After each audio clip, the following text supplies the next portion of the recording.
जो महिला मेळावा आमदारांचे झाले त्यात महिला गोळा करण्याचं काम हे प्रत्यक्षरित्या बीडीओनी केलं.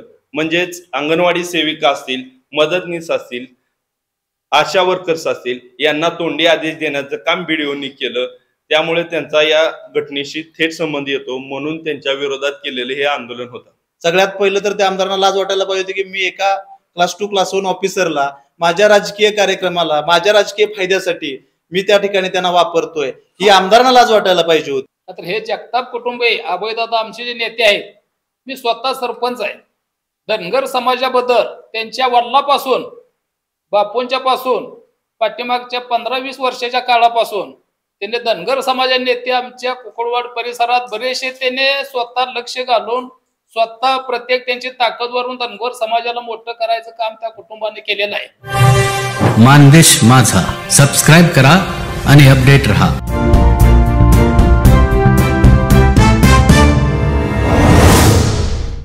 परवा सोमवारी राष्ट्रवादी युवकच्या माध्यमातून मानखटाव तालुक्याचे नेते आणि महाराष्ट्र राज्याचे युवकचे सरचिटणीस अभयसिंह जगताप दादा यांच्या नेतृत्वाखाली आम्ही राष्ट्रवादी युवकच्या कार्यकर्त्यांनी मान पंचायत समितीचे बीडीओ यांच्या विरोधात एक आंदोलन केलं.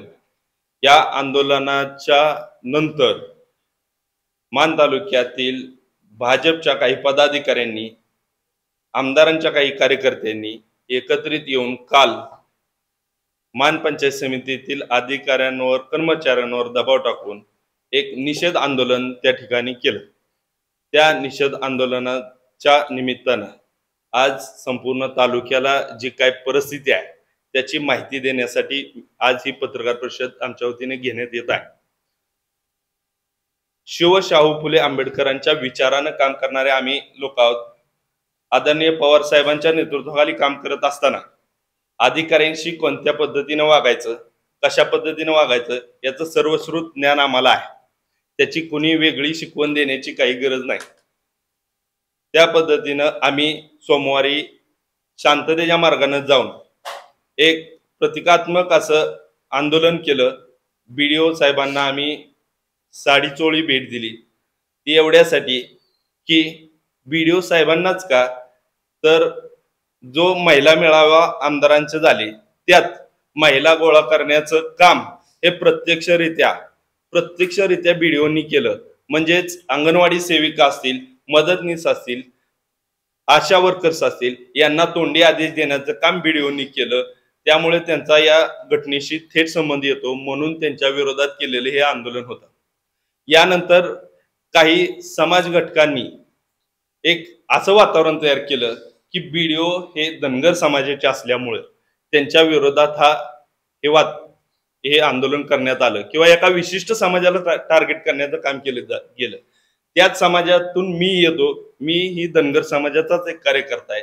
पण आम्ही जे आंदोलन केलं ते त्या पदाच्या खुर्चीच्या विरोधात केलेलं आंदोलन होतं. त्या पदाचा खुर्चीचा केलेला गैरवापर होता, त्याच्या विरोधात केलेलं हे आमचं आंदोलन होतं.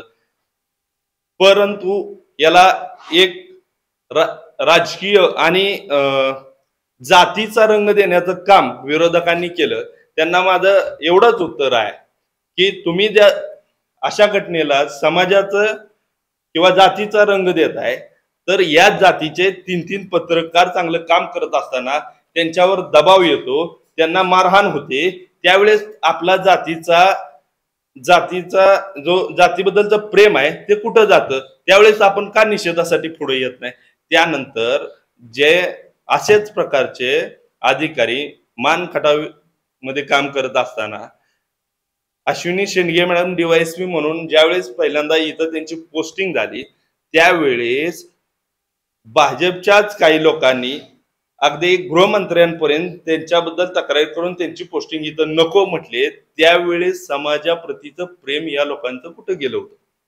त्यानंतर दुळदेवला MIDCच्या नावाखाली अनेक लोकांच्या, समाजाच्या लोकांच्या जमिनी हडप करण्याचं काम या लोकांनी केलं. त्यावेळेस त्यांच्या पाठीशी उभं राहण्यासाठी हे समाजकंटक कुठे गेले होते? यातलं कुणीही पुढे येताना दिसलं नाही. काल ज्यावेळेस निषेधाचं आंदोलन पंचायत समितीत होत होतं, त्यावेळेस त्या निषेधाच्या आंदोलनासाठी एकाही आदर्श गावचा एकही आदर्श सरपंच त्या ठिकाणी उपस्थित नव्हता, तर त्या ठिकाणी फक्त भाजपचे कार्यकर्ते उपस्थित होते आणि तेही तिथल्या कर्मचाऱ्यांना दबावात घेऊन सत्तेचा दबाव वापरून त्यांनी ते आंदोलन केलं आणि ते आम्हाला शिकवतात की आम्ही अधिकाऱ्यांशी कशा पद्धतीनं वागलं पाहिजे. आम्ही जे आंदोलन केलं ते शांततेच्या पद्धतीने केलं. आम्हाला त्यांनी शिकवणं म्हणजे रावणाच्या टोळीनं रामाच्या सैन्याला एक आदर्श आचारसंहिता घालून दिल्यासारखं झालं. तुम्ही अधिकाऱ्यांना कोणती वागणूक देता, कशा पद्धतीने वागवता हे संपूर्ण महाराष्ट्राला माहिती आहे. त्यामुळं तुम्ही आम्हाला जास्त काही शहाणपणा शिकवण्याच्या भानगडीत पडू नये. त्यानंतर बीडीओंचाच का सन्मान केला म्हणून बऱ्याच लोकांनी आम्हाला संपर्क केला, फोन केला की बीडीओंच्याच विरोधात आंदोलन का केलं तुम्ही, त्यात तहसीलदार नव्हते का, प्रांत नव्हते का. परंतु सगळ्यांना सांगणं एवढंच आहे की बीडीओंचा सन्मान केल्याचं मागचं मुख्य कारण असं आहे की बीडीओंचा या घटनेशी प्रत्यक्ष संबंध आहे. बीडीओंनी प्रत्यक्षरित्या तोंडी आदेश अंगणवाडी सेविका, मदतनीस, आशा वर्कर्स यांना दिले होते महिला गोळा करण्यासाठीचे. हे हा बीडीओ आणि बीडीओनी आमच्या समोर कबूल केलं की मी याद्या घेऊन त्या कार्यक्रमाला हजर होतो.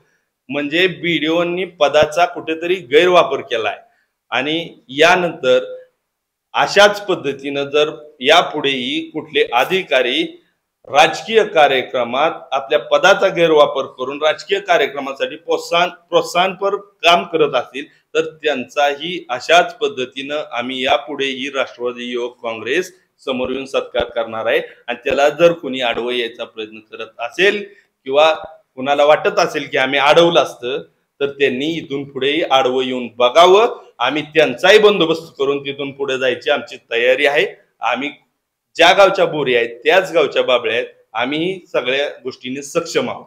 काल आंदोलनाच्या ठिकाणी एक भाजपच्या एका कार्यकर्त्याने बोलताना असं वक्तव्य केलं की जे निवडणूक शाखेचं काम आहे ते बीडीओंना कशासाठी सांगितलं, परंतु ह्या महाशयांना किती वर्ष सरपंच आहेत मला माहिती नाही, पण ह्या महाशयांना एवढं ज्ञान नाही की सरपंच निवडीचा आदेश तहसीलदारांच्या मार्फत निघतो आणि तहसीलदारांनी ज्या अधिकाऱ्याची नेमणूक केलेली आहे तो अधिकारी तिथं तारीख देण्याचं काम करतो आणि ती निवड घेण्याचं काम करतो. त्या पद्धतीनं आमच्या शेजारच्या बिदाल जिल्हा परिषद गटातील वडगाव गावच्या सरपंच निवडीचा आदेश आणि सरपंच निवडीसाठी बीडीओंची नेमणूक तहसीलदारांनी केलेली आहे आणि त्या बीडीओंनी कमीत कमी 6 ते 7 दिवस आमच्या काही समाज बांधवांना, काही वडगाव मधल्या काही कार्यकर्त्यांना 6 ते 7 दिवस खेळवलंय की आज नाही उद्या, उद्या नाही परवा, फक्त राजकीय दबावापोटी हे केलेलं कृत्य होतं. त्याच्या संदर्भात मी त्यांना केलेला तो प्रश्न होता. तिथं तारीख काढण्याची आणि ती सरपंच निवड घेण्याची पूर्ण जबाबदारी ही बीडीओंचीच आहे याची आधी त्यांनी माहिती घ्यायला हवी होती आणि मग स्टेटमेंट करायला पाहिजे होतं. धन्यवाद. सर्वात पहिल्यांदा माझा नमस्कार आपल्या सगळ्या पत्रकार बांधवांना. आता आज इथं येण्याचं आणि हे पत्रकार परिषद घेण्याचं प्रमुख कारण काल परवा आमच्या राष्ट्रवादी युवक काँग्रेसच्या माध्यमातून आमचे नेते अभयदादा जगताप आणि आमचे मान खटावचे युवकचे अध्यक्ष प्रशांतजी विरकर यांच्या मार्गदर्शनाखाली युवकच्या माध्यमातून आम्ही एक बीडीओ साहेबांच्या विरोधामध्ये म्हणण्यापेक्षा कुठल्या त्या एका व्यक्तीच्या विरोधामध्ये आम्ही ते केलेलं आंदोलन नव्हतं. तर सगळ्यात पहिल्यांदा आम्ही ते बीडीओ आणि ते पद आणि त्या खुर्चीच्या विरोधामध्ये आणि त्या खुर्चीचा गैरवापर केलेल्याच्या विरोधामध्ये ते केलेलं आंदोलन होतं. पण काही समाजकंटक असतील, जे स्वयंघोषित समाजाचे नेते असतील, भाजप प्रणित किंवा आमदारांचे बगलबच्चे म्हणलं तरी काही हरकत नाही, त्यांना अचानकच समाजाचा खरं तर काल पुळका आलेला आम्ही बघितला. खऱ्या अर्थानं ज्या वेळेला समाज पाठीमाग असणाऱ्या आमदारांच्याच कृत्याच्या झळा ज्यावेळेला समाज सोसत होता त्यावेळेला हे स्वयंघोषित जे समाज बांधव आहेत किंवा समाजसेवक आहेत ते कुठे गेले होते. आणि राहिला प्रश्न काल परवा बीडीओंच्या विरोधामध्ये ज्या वेळेला आंदोलन झालं ते आंदोलन बीडीओंच्या विरोधामध्ये किंवा एखाद्या शेंडगे साहेबांच्या विरोधामध्ये नसून ज्या वेळेला त्याच शेंडगे साहेबांना हा जो राजकीय कार्यक्रम होता त्या कार्यक्रमाच्या बाहेर ज्या वेळेला त्या अंगणवाडी सेविकांच्या माध्यमातून किंवा त्या आशा वर्कर्सच्या माध्यमातून ज्या महिलांना गोळा करायला सांगितलं होतं त्या याद्या घेऊन यांना बीडीओ साहेबांना त्या राजकीय व्यासपीठाच्या बाजूला उभं करताना या आमदाराला लाज वाटायला पाहिजे होती. सगळ्यात पहिलं तर त्या आमदारांना लाज वाटायला पाहिजे होती की मी एका क्लास 2 क्लास 1 ऑफिसरला माझ्या राजकीय कार्यक्रमाला माझ्या राजकीय फायद्यासाठी मी त्या ठिकाणी त्यांना वापरतोय ही आमदारांना लाज वाटायला पाहिजे होती. आणि जे स्वयंघोषित समाज बांधव म्हणतायत की आमच्या समाजातल्या माणसाला या ठिकाणी टार्गेट केलं जातंय त्यांना मला एक सांगायचं आहे की तुम्हाला एवढंच समाजाचा पुळका होता तर तुम्ही त्या ठिकाणी आमदाराला प्रतिप्रश्न करायला पाहिजे होता. खरं तर की ह्या धनगर समाजाचा अधिकारी आहे म्हणून तुम्ही असं करताय का की एक धनगर समाजाच्या अधिकाऱ्याला तुम्ही राजकीय व्यासपीठाच्या बाजूला एक याद्या घेऊन उभा करण्याचं काम निर्लज्जपणाचा कळस हित आहे. आता राहिला प्रश्न ते सत्कार आणि त्याच्यामध्ये ज्या काही गोष्टी घडल्या त्याचा तर त्याच्यामध्ये मला एवढंच म्हणायचं आहे ज्या कोणी या गोष्टीला जातीचा रंग देण्याचं काम केलं त्यांच्या बुद्धीची कीव येण्यासारखं आहे खरं तर. कारण कुठलाही समाज असू द्या एकदा की एखादा माणूस अधिकारी झाला किंवा एखाद्या पदावरती राजकीय असू द्या प्रशासकीय असू द्या त्या पदावरती ज्या वेळेला तो माणूस बसणार आहे त्यावेळेला तो कुठल्या एका विशिष्ट जातीचा विशिष्ट समुदायाचा असला जात नाही. त्यावेळेला तो माणूस हा पूर्ण या बीडीओ असतील तर त्या तालुक्याचं हित घेऊन त्या ठिकाणी ते बसलेले आहे. त्याच्यामुळं आम्ही कुठल्याही एका समाजाचं मी ज्या धनगर समाजामधून येतो आम्ही पहिल्यापासून समाजकार्यामध्ये छोट्या छोट्या पद्धतीनं काम करतोय. आम्ही कधी कुठल्या पक्षप्रणित कधी असं आंदोलन केलं नाही. त्यामुळं कुणीही आम्हाला समाजाबद्दलचं प्रेम शिकवण्याची गरज नाही. इथून पुढच्या कालखंडामध्ये सुद्धा अशा पद्धतीचं कोणत्याही समाजाचा अधिकारी असू द्या आम्ही समाजावर कधी जात नाही आणि आम्हाला ते आमच्या पक्षानं कधी समाजावर जायची शिकवण दिलेली नाही. परंतु इथून पुढच्या कालखंडामध्ये जरी कोणता अधिकारी असू द्या तालुका लेवलचा असू द्या जिल्हा लेवलचा किंवा असू द्या किंवा आमच्या मसवड शहराच्या शहराच्या लेवलचा अधिकारी असू द्या इथून पुढच्या कालखंडामध्ये सुद्धा एखाद्या अधिकाऱ्यानं असं कुणाच्या दबावाखाली येऊन जर चुकीच्या पद्धतीचं जर काम करत असेल तर तो कोणत्या समाजाचा आहे कोणत्या समुदायाचा आहे हे कधीही बघितलं जाणार नाही. राष्ट्रवादी युवक काँग्रेस पार्टी आम्ही सगळे कार्यकर्ते आमच्या सगळ्यांच्या नेत्यांच्या मार्गदर्शनाखाली जशाच तसं उत्तर त्या अधिकाऱ्याला आणि जे बगलबच्चे समोर येणार आहेत त्यांना सुद्धा आम्ही जशाच तसं उत्तर दिल्याशिवाय राहणार नाही. काल जी घटना घडली किंवा ही समाजाला वेगळ्या पद्धतीचं हे समाजाच्या विरोधात केलं किंवा समाजाचा अधिकारी म्हणून केलं हे काय मला तसं काय ते समाजाबद्दल केलं असं वाटत नाही.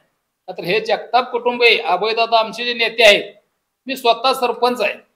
धनगर समाजाबद्दल त्यांच्या वडिलापासून बापूंच्या पासून पाठीमागच्या 15-20 वर्षाच्या काळापासून त्यांनी धनगर समाजा नेते आमच्या कुकुळवाड परिसरात बरेचसे त्यांनी स्वतः लक्ष घालून स्वतः प्रत्येक त्यांची ताकद वरून धनगर समाजाला मोठं करायचं काम त्या कुटुंबाने केलेलं आहे.